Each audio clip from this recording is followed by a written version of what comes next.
Trombley. Good morning. Welcome to Monday morning. I'm Andy Brownell. It's Rochester today at News Talk 1340 KROC AM 96.9 FM. And, the sheriff's in town.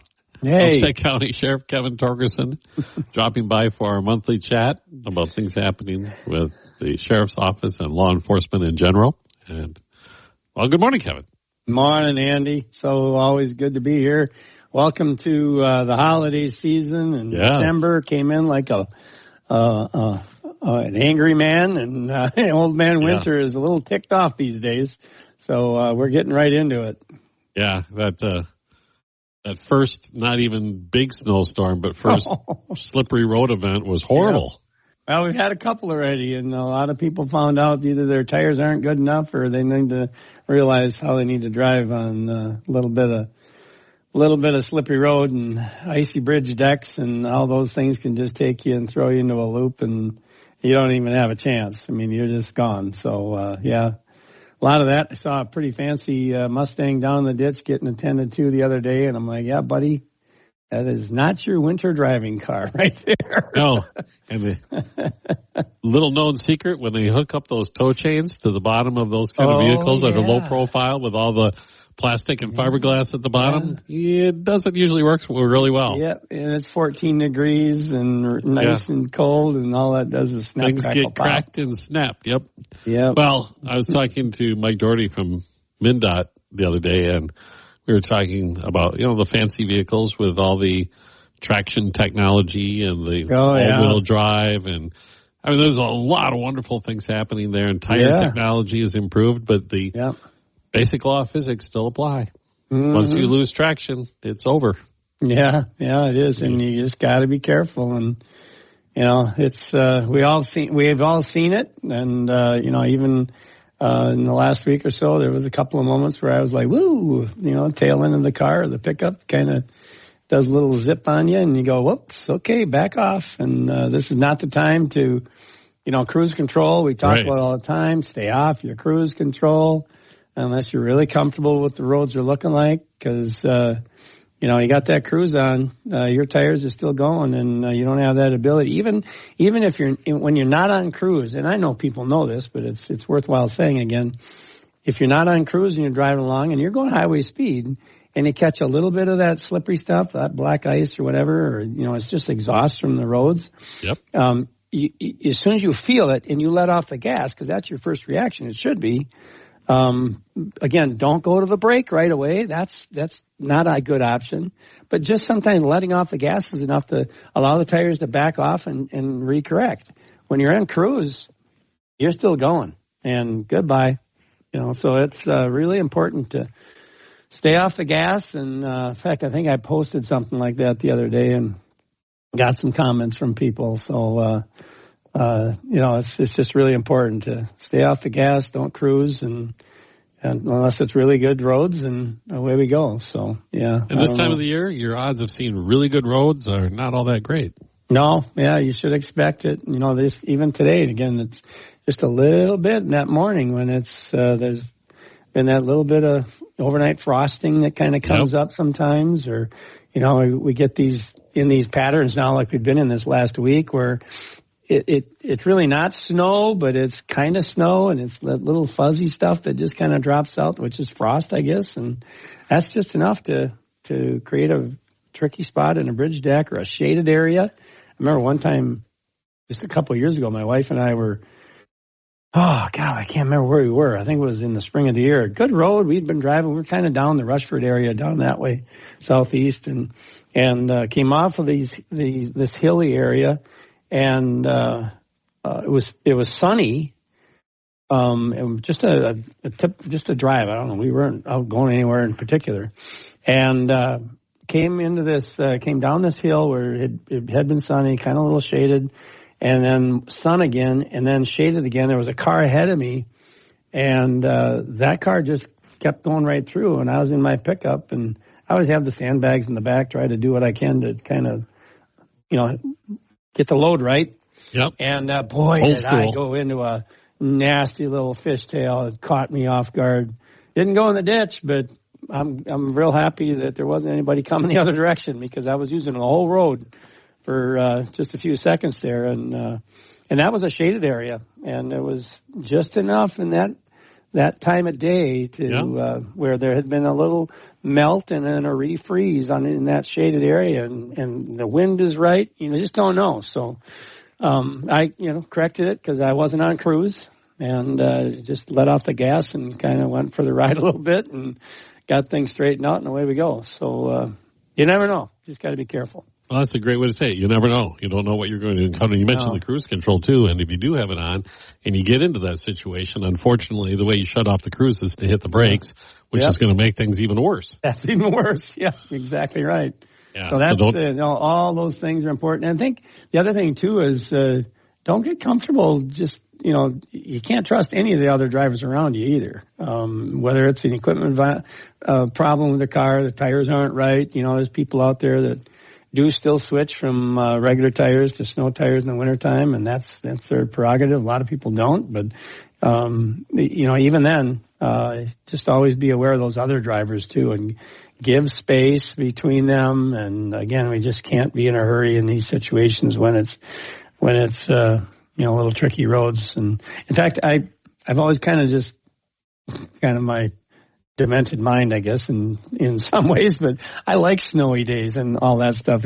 It kind of makes me relax a little bit. And if I'm driving, I'm like, I'll get there when I get there, because I'm just going to chill here, and I'll just take it easy. And the commute is a little different, and I'm a few minutes late, so be it. I got there. That's the kind of the bottom line of it all, isn't it? Just to get there and be safe. Especially this time of the year, you think about things that can happen and do happen, and have your family dealing with, tragedy. Yeah. Because you were in a hurry. Yeah. And we've had that. We've had some pretty nasty crashes here of late, and they're weather related. We did have a fatality of a very young child here just outside the city a few weeks ago, and just a terrible crash, and we were dealing last week with the last couple of weeks, I guess, with the death of another police officer up Red Lake Tribal Community, who basically, that sounds like, from what I'm hearing, is what happened. He's driving down the highway, and the car in the other lane coming towards him loses control, and head-on collision, and not only did he pass away, but the driver of the other vehicle passed away. So just a terrible situation that now two families are, dealing in that tragedy. And of course, tragedy like that at this time of the year, any time of the year is horrific and difficult. But this time of year during the holidays, do what you can, be safe and travel safely, travel sober, buckle up, all the things we talk about all the time. Please do the best you can. Okay, we'll take a quick break. Back with more with the Sheriff. Kevin Torgerson with us this morning on Rochester Today at News Talk 1340 KROC AM at 96. Welcome back to Rochester Today. News Talk 1340 KROC AM 96.9 FM. It's our monthly chat with Olmsted County Sheriff Kevin Torgerson. And I don't know if I want to bring this up, but it's been a few months, and seemingly it's as if nothing is happening, but things are happening. So I'm going to ask you, Sheriff, what is going on in regards to the legalization of recreational marijuana? I had heard that supposedly these retail sales legally are supposed to begin like March or something next year. Yeah, well, that's still the target, March into April. But it's been in the media, so it's not a secret. It shouldn't be a secret to people who might be following this deal. The Office of Cannabis Management, acronym is OCM. So if I say OCM, it's kind of become a term for us at this point. They've gone through the process of selecting or working to select the, now I can't find that. Hold on here. They're putting together a lottery for the license. Yeah, it's a lottery. Yeah, thank you. A lottery. There could be up to 4,000 of these businesses across the state. And I'm looking a little bit here at a article from out of the Twin Cities. I don't know if it's an NPR. I'm not sure where it comes from, but anyway, it's an article that's out there, searchable and whatever. But they're predicting they could have up to 4,000 businesses across the state selling, or there are 4,000 businesses already across the state selling hemp and products under the federal farm bill from 2022. And of course, the Office of Cannabis Management is now in the process of selecting businesses or licenses for people to sell the flower or the higher concentrations of THC. So it's opposite from what's already out there. So still, at this point, there is no license in Minnesota places to sell marijuana, except I believe there's 2 tribal communities, right. One just north of us here up at Prairie Island, and another one further up. I think it's northwest. I'm not sure which tribe it is up there, but I think those are the only 2 right now. There may be others that I'm not aware of. I think you're correct on that, yep. So marijuana is being sold. THC, higher concentrations of THC marijuana is being sold, and they can legally do it on tribal lands because they're not subject to federal law as far as that goes, nor state laws. They can do their own thing because they're sovereign land and so on and so forth. So that's a whole nother debate that people might want to have, but I'm not going to go there now. So they have at this point processed through the lottery. They received over 1,800 applicants. They whittled that 1,800 down for all kinds of various reasons to 648. So, basically down about 2/3 from what applied. And we were told initially that applications came from all over the country because there's no restriction on that. So they didn't want to limit in the statute. They didn't want to limit, and OCM is following through with it because OCM has been changing some of the legislation. Initially said everything needs to run through OCM. And OCM has changed that and said, no, we're going to allow local jurisdictions to have their own ordinances and do things and do compliance checks and stuff. And we'll get to that in a minute. Anyway, they're still overseeing the initial outlay of licenses. So they're down to 648. 280 individuals were then set to be selected for cannabis licenses under the social equity lottery a couple weeks ago. But that meeting was canceled. So at this point, I don't know. I haven't seen anything of late. Of course, Thanksgiving in the way. But I have not seen anything come out about any of the social equity. And again, social equity is part of it, what you probably would assume or people would assume has to do with minority-owned businesses and things like that. Because there's statements in both legislative, in the law, as well as what OCM is pushing out as to why they're doing this social equity. But the other side of social equity is also people who are veterans, that a veteran can own a business and could apply and so on and so forth. But there still was, in the licensing process, the application, that were some guidelines and some things that were pretty significant hurdles for people to cover and cross. And so out of that 1,800, they whittled it down to 648, 280. Are what they believe are social equity lottery, and then they were going to make that known a week or 2 ago, and that didn't happen. So that's where we sit on that thing, with the idea still, like you said, March, April has been their target all along to. It's coming up pretty fast. And that's to have the first licenses issued. So that's the other factor in this. The licenses can be issued, and then these licensees have to take their license now and go to each, in essence, county or city, depending on if a county is preparing ordinances or a city, like, say, Olmsted County has been processing through that, and people have been following the county board and county attorney's office.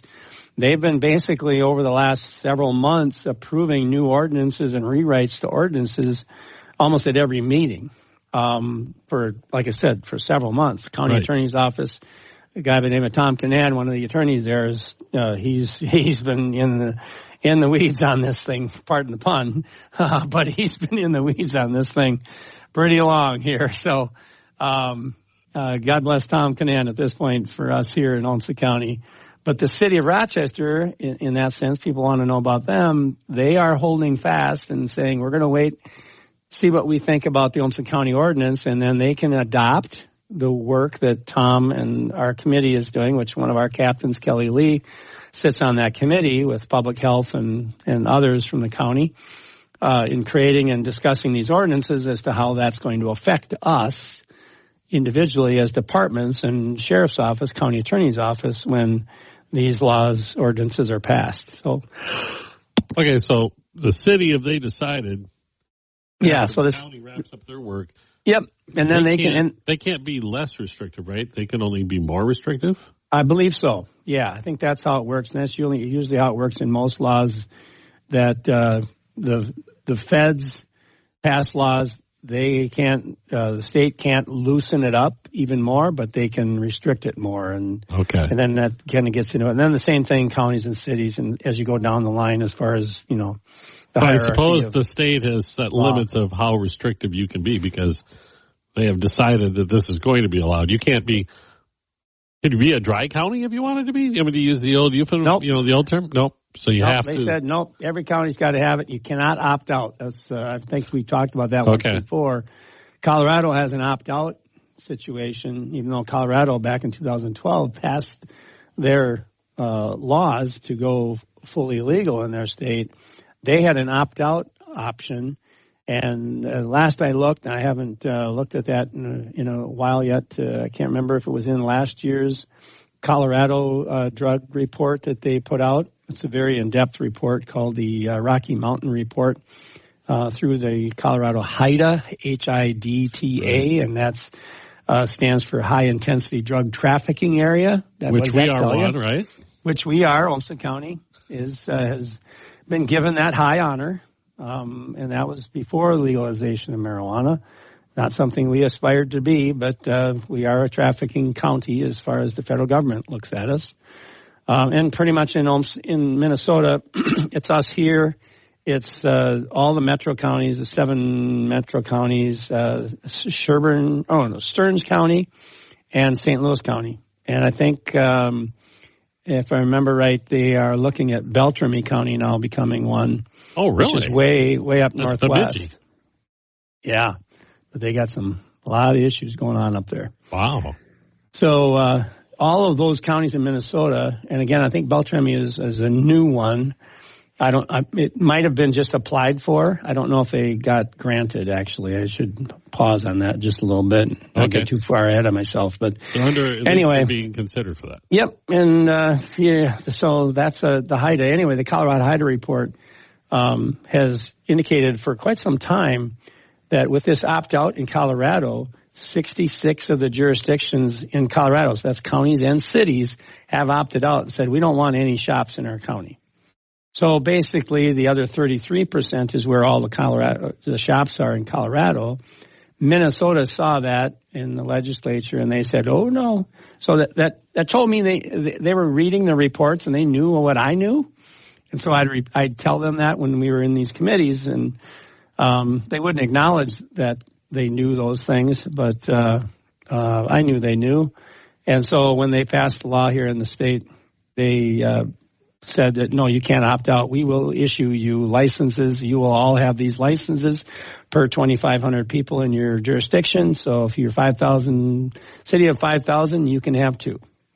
And you're going to be, if you have 2 people that want to open up shops in your city, you cannot deny them, is basically how it plays out in lay terms. So that's where we're at. Olmsted County is processing through all of these ordinances, and we're getting ready so that we have to be ready to accept these licenses and be ready to go so that when they send them, us these applications and people have licenses, we have to do our own vetting then as we go forward, because then we'll look at criminal history checks and we'll do all the same things. To deny a license even though it was approved by the state based upon... We still can, based on criminal history of certain, guidelines. Again, I can't get into all that stuff, but there will be a review process that gets done. And it's really Olmsted County. I think most of the counties, the cities around that are doing this are really fashioning it after what we already have in place for tobacco and alcohol sales. So okay. It's really what they're doing is just adding marijuana to most of the ordinances that already are in place for tobacco and alcohol licenses here in our county. So okay, along those lines, will there be compliance checks to make sure they're not doing selling to kids? Yep. I guess. Yeah, and that's one of the things that changed with OCM. Is they initially, the legislature said, we want all compliance being run through the state. And we thought, that doesn't make a lick of sense. How in the heck are you going to run all that? So credit to the Office of Cannabis Management people. They came to their senses, in my opinion. That's my opinion. And said, no, we think cannabis compliance checks should be run through the local authorities. And so now we are doing that with our public health department, and that's kind of how it'll play out. Much, again, like I said, with what we already do with alcohol and tobacco sales. Okay. I'm not out of questions, but I have to take a break for news. Okay, sounds good. So I think we'll have to continue this after the break because as you're talking, I'm thinking a lot of different aspects I haven't thought of before enough. Golly. All right. Olmsted County Sheriff Kevin Torgerson with us this morning. We will return after this quick news break on Rochester Today at News Talk 1340 KROC AM on 96. Big savings. Good morning and welcome back. More Rochester Today Monday morning. I'm Andy Brownell with Olmsted County Sheriff Kevin Torgerson on News Talk 1340 KROC AM 96.9 FM. We're getting updated on the very confusing and very, I guess, from my perspective, somewhat disorganized process leading towards the actual implementation of the law legalizing recreational marijuana in Minnesota. And you were talking about the local ordinance and compliance checks. Yeah. So is there a criminal offense tied to it if you catch what? Yep, there still is going to be criminal charges. So basically what they did with the advent of the new marijuana laws is they rewrote the marijuana law too. There's a lot of things now. We can't, we've talked about this I think before, we can't use marijuana. So if a deputy walks up to a car and they smell marijuana, that alone is not an indicator. They can't ask questions or in the old days. But impaired driving is still illegal. Right. Even though impaired driving is still illegal, we can't use marijuana smell, even though it's as significant, I guess, as alcohol. Okay. Yeah, I was going to say we can't use you it can in drink a marijuana booze case. legally, but you can't drive. And if you smell alcohol in somebody's breath, that's probable cause. Yeah, not with marijuana. So it's a change that obviously we've had to make, and basically the deputies are going to do more and ask more questions and do more investigation every chance they get. They just can't use the smell as a one indicator to open the car doors and take somebody out of the car and take it to the next step. They've got to do other things first to ask questions and, more observation of that person's behavior. And maybe they've got some driving indications already that they saw. So, it's whatever. We'll more deal hoops with it. to jump through. Again, we'll have some stats here come around the first of the year to show you the amount of impaired driving compared to alcohol-related driving, or DUI arrests that our office has been involved in this year. And I think the comparisons are going to be a little bit amazing. So that, we'll have that stuff for you come around the first of the year, or certainly by February, when we have to have all our stats into all the people that like to keep track of all that data. So anyway. Well, we were talking earlier about driving on the ice and how we have to be careful. Right. You add, it's already bad enough adding alcohol to the mix, but now if you increase the number of people who are stoned, and it's not going to be good. Just marijuana. We just had a DUI arrest, impaired driving arrest last weekend, I think it was, or night after Thanksgiving. I think it was Friday night. And the driver was on meth and really messed up. So we've seen all that impaired driving numbers, not just marijuana, increase this year. So when they submit those blood samples or urine samples to the BCA and get those results back. It takes a few weeks, if not months. So it delays the due process some, of course. So, but that's what we deal with now, and we move on from that. Well, the other aspect of this whole equation is, as you pointed out, we're rewriting law, state law, local ordinances, and things that were illegal are now legal. Yeah. And you have many people who've been convicted of crimes based upon what the law had been. Right. So what happens? Andy? Well, the first thing that was started a year ago, a little better than a year ago, when the law came to be, was the BCA was directed, and then the BCA directs local records division. So we have a joint office here in Olmsted County in Rochester. That is our records division. People come there to pick up paper copies of reports and so on and so forth. And the order then from the legislature was to have the BCA work on expungement. So an expungement is basically to take your conviction, whether it was a year ago or 50 years ago, off the books. So when someone does a background check on you, that you can't find it. And that's basically the reason for that, so that I think if I remember it right, the reasoning behind it, or the way the statute was written, it said that there's been people, especially some social equity people, to make it a safe playing field or a clear playing field with these licenses and such, that they have a fair shot at it. So let's expunge all their past records of marijuana use, because we didn't like those laws, but they still created new laws. So we've gone through now, and the BCA and our records and everybody has put us on notice that all of those old law expungements have taken place.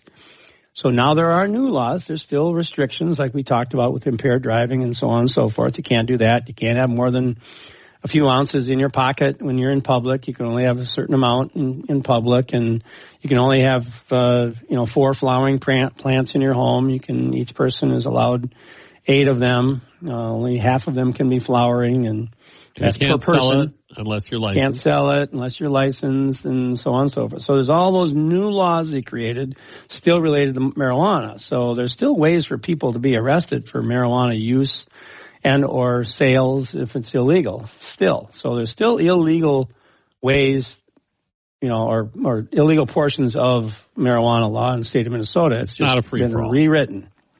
And the other thing, we just got this notice letter out on Monday from the BCA that it's called the Clean Slate Act, that differs from the Adult Use Cannabis Act in several ways. And what the Adult Use Cannabis Act was the initial thing about previous past offenses.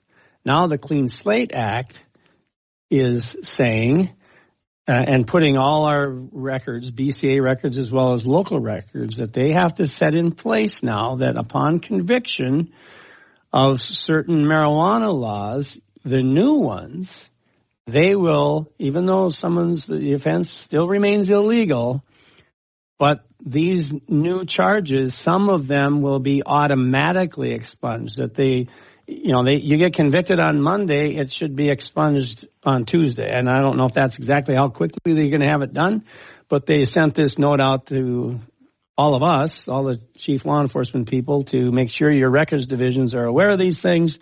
And so even though you're convicted under the new laws, you're still going to have and it says, I'm reading right from the document, offenses remain illegal, but will automatically be expunged so that your record remains clean, even though you violated the new marijuana ordinances and laws. So my head has officially exploded. I'm just telling you like it is. I have never heard.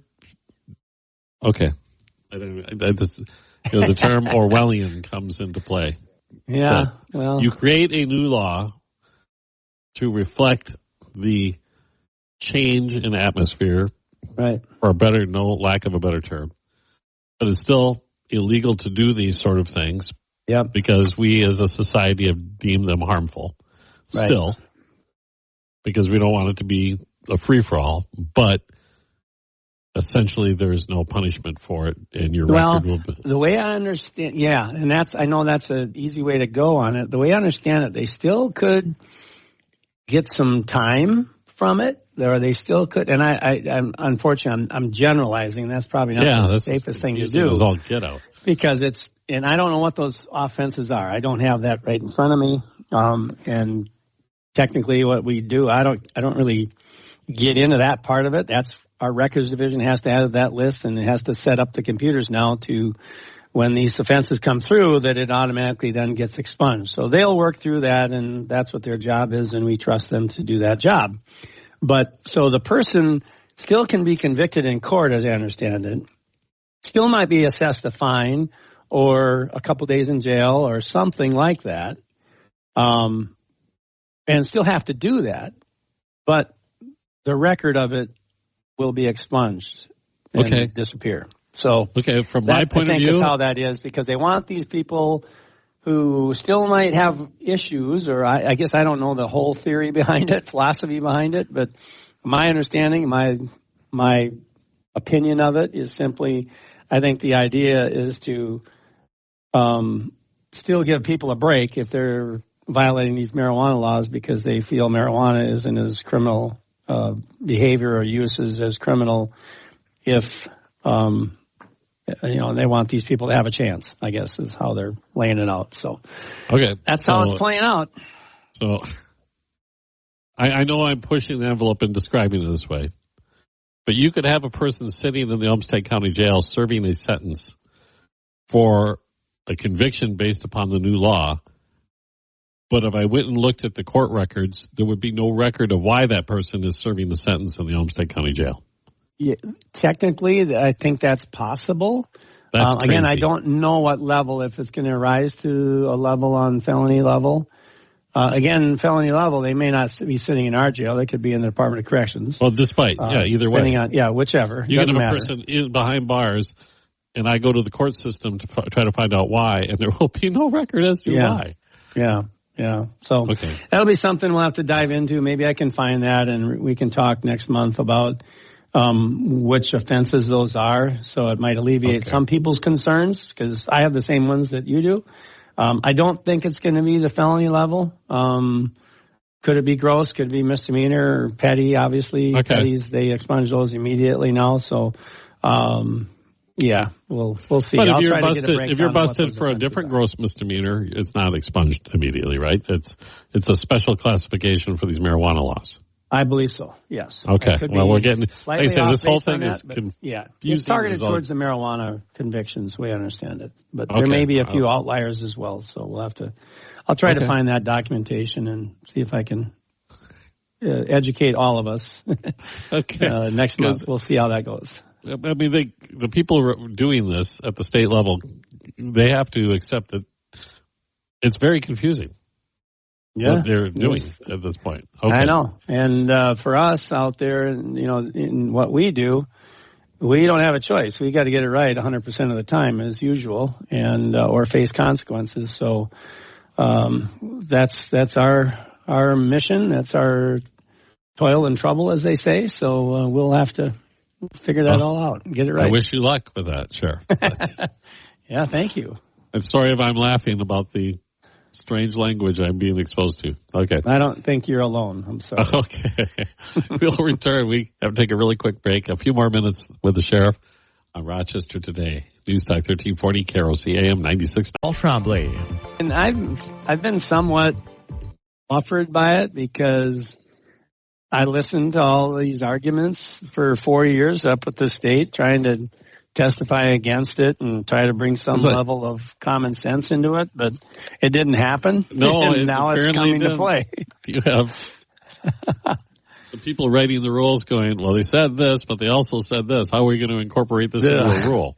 It does, almost like you said. It makes your brain just explode and go, oh my gosh. But we try to break those things down into little pieces and try to make sense of it, so that and then ultimately it'll be the court that'll have to figure this stuff out. It'll be some level of litigation and lawsuits that'll come into play, and then the Supreme Court or an appeals court will have to make the ruling. So we'll see what happens. Yeah, and they're going to have what they call ambiguous language. There always is. There always is. All right, let's change the mood and talk about some happy stuff that's going on. Okay. Probably about 6 minutes, and we got to wrap up. Okay, yeah. Then I got to hustle. I got to go meet this guy over by the Wildwood, over by Oh, gosh. Okay, TJ we'll Maxx, speed up real quick then. Yeah. Okay. All right, we'll get her done. We're back with the Sheriff on Rochester Today, News Talk 1340, KROC AM 96.9 FM. It's Olmsted County Sheriff Kevin Torgerson. And let's change the mood a little bit. I wish we could have promoted it, but you had an event this past weekend where at Glinner's, right? You were serving folks as a fundraiser. Yeah. I'm pointing out is your deputies and yourself, and this time of year, you guys and gals, you're giving a lot. I see all the different activities that our local law enforcement are involved in the community for various charitable deeds. I guess maybe I'm throwing it to you to maybe offer some recognition for this is above and beyond what everybody's doing. Well, and we like doing it. It's a lot of fun. We know we're giving back to the community, and we just interviewed a week ago or 2 weeks ago. We interviewed 13 prospective new detention deputies. So I had the little canned speech at the end, and one of the questions we ask is, what have you done in the community? Do you do volunteer work? Are you coaching kids in sports or, dance or, what do you do?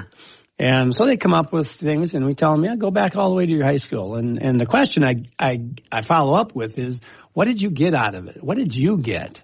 You gave something to somebody else, but did you get something in return? What did you learn from it? And it's really fun to see their answers. And they talk about satisfaction and knowing I'm helping the community. And I learned, various other aspects of putting events on and so on and so forth. And that's what I like to see. That's what we see is when we do these things, from ringing bells to sorting toys for tots for, the other, all the other things. We got Shop with a Cop coming up. There's just so many different things, and we just want our people to be a part of that, and we want our community to know, we serve the community because the uniform says that I represent this office, which represents the county of Olmsted.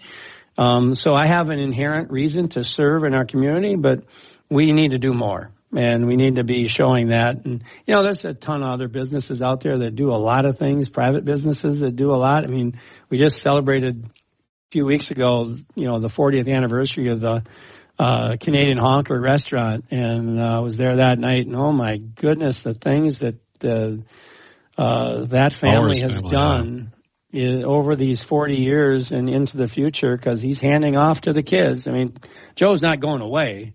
He's still going to be around, but the kids, the next generation and the third generation is right there beside them all.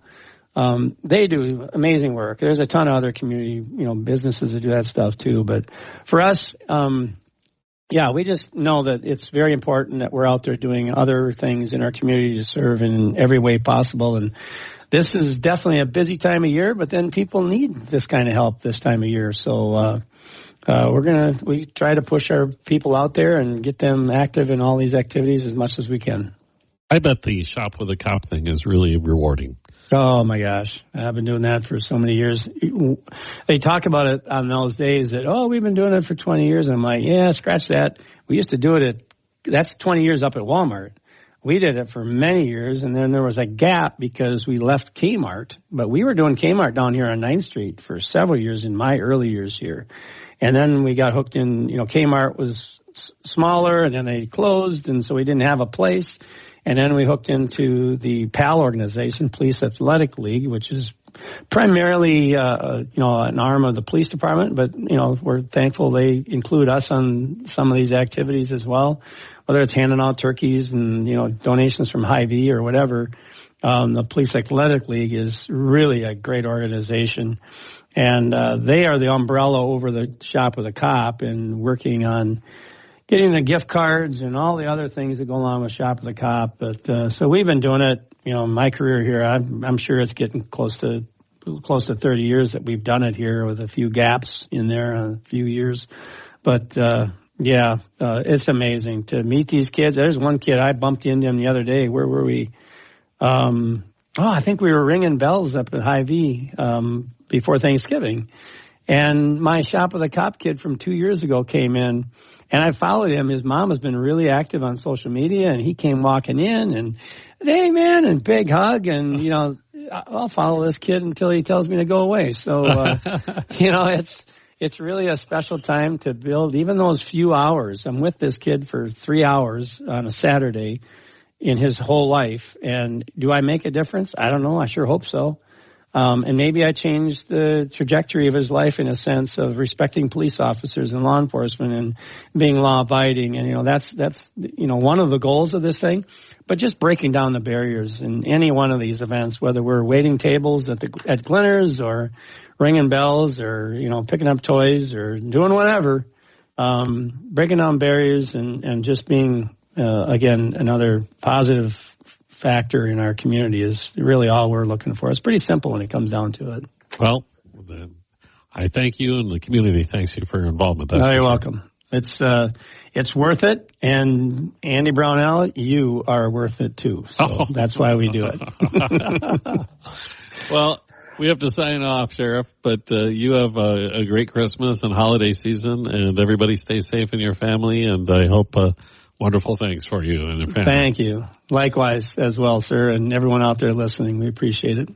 All right, Kevin, thank you, and we'll chat again in about a month in the new year on Rochester Today at News Talk 1340, KROC AM and 96.